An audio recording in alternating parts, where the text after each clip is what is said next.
21শে August grenade হামলা মামলায় appeal বিভাগ থেকে খালাস পাওয়ার মধ্য দিয়ে সব ধরনের মামলার দাগ থেকে মুক্ত হলেন বিএনপির ভারপ্রাপ্ত চেয়ারম্যান তারেক রহমান। এরই মধ্যে তার দেশে ফেরার বিষয়ে নানা মহলে শুরু হয়েছে আলোচনা। বৃহস্পতিবার সন্ধ্যায় পররাষ্ট্র মন্ত্রণালয়ে সাংবাদিকদের প্রশ্নের জবাবে তারেক রহমানের দেশে ফেরা নিয়ে কথা বলেন পররাষ্ট্র উপদেষ্টাও। তিনি বলেন, বিএনপির ভারপ্রাপ্ত চেয়ারম্যানের দেশে ফেরার বিষয়ে পররাষ্ট্র মন্ত্রণালয় নিজ থেকে কোনো উদ্যোগ নেবে না, তবে তিনি চাইলে সহযোগিতা করবে সরকার। কখন আসবেন সেটা সিদ্ধান্ত কিন্তু ওনার। আসার জন্য উনি এই দেশের নাগরিক, উনি আসতে পারেন যে কোনো সময়। আসার জন্য যদি তার ট্রাভেল ডকুমেন্টস নিয়ে কোনো সমস্যা থাকে সেটা আমরা সমাধান করব।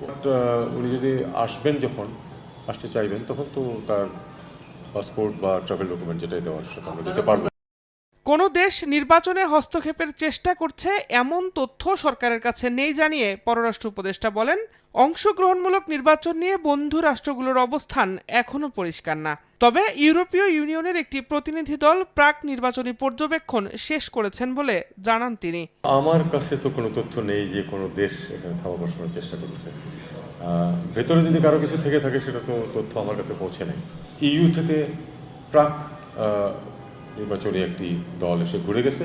নির্বাচন তো এখনো বেশ দেরি আছে। আমরা জানি যে এগুলি ফাইনালাইজ হয় আসলে একেবারেই কয়েকদিন আগে পর্যন্ত। এটা নির্বাচন কমিশনের বিষয় এবং যারা নির্বাচন কন্ডাক্ট করবেন, সহায়তা করবেন তাদের বিষয়।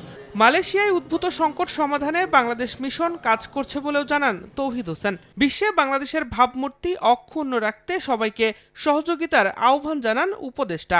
এদিকে ভারত বাংলাদেশ সম্পর্ক উন্নয়নে বাধা নেই উল্লেখ করে পররাষ্ট্র উপদেষ্টা বলেন, দুই পক্ষ একমত হলে ঢাকা নয়াদিল্লি সম্পর্ক অগ্রসর হবে। যদি দুই পক্ষ একমত হয় কোনো বিষয়ে, তাহলে নিশ্চয়ই আগাবে। দিন মোহাম্মদ সাব্বির, সময় সংবাদ, ঢাকা।